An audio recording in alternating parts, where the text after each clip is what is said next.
Kendime. Ne? İnanmıyorum. Sen baba mı oluyorsun?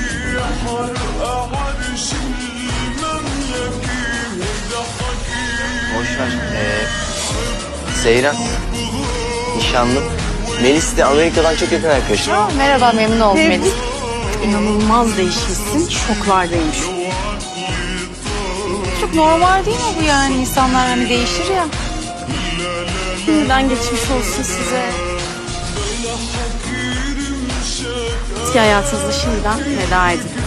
Biz de sana artık veda edelim, değil mi? عم تقتلني وتغازلني وبتسألني